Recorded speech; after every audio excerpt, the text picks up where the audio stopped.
Hi there, I'm Ginny of the YouTube channel Finicky Reader. If you listen to almost any science fiction reading booktuber, you've probably already heard of this book.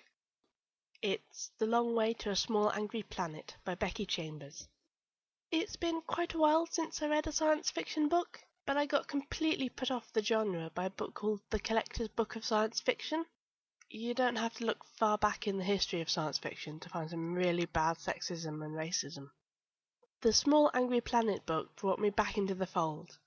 It was a wonderful, fun romp that drove towards an interesting and emotional conclusion, and it really explored a whole lot of different sexualities and personalities and worldviews without putting forward a whole lot of judgment.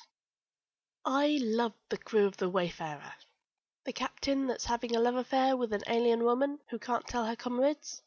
The crazy engineering tech who manages to be like a manic pixie dream girl if you dumped all the useless relationships and decided to have a plot instead. The computer tech who's in love with the ship's AI and just rejects anyone telling him how he should be.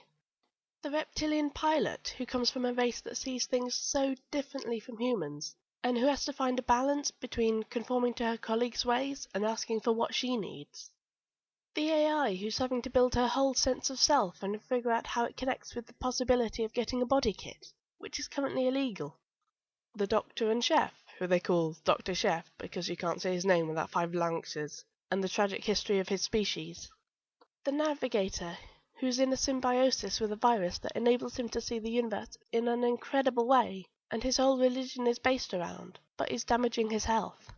And the algae tech, who has the social skills of a turnip, but might have a chance at redemption.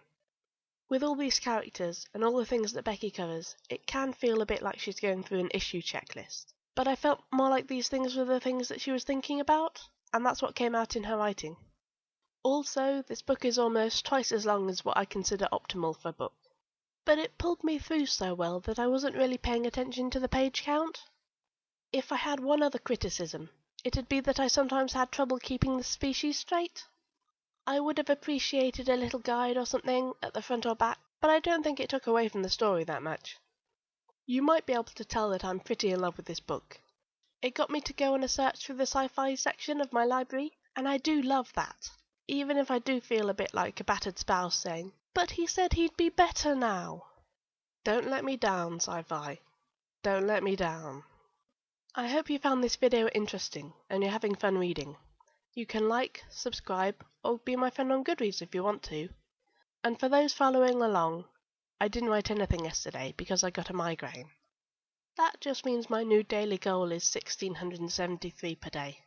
I'll talk to you later.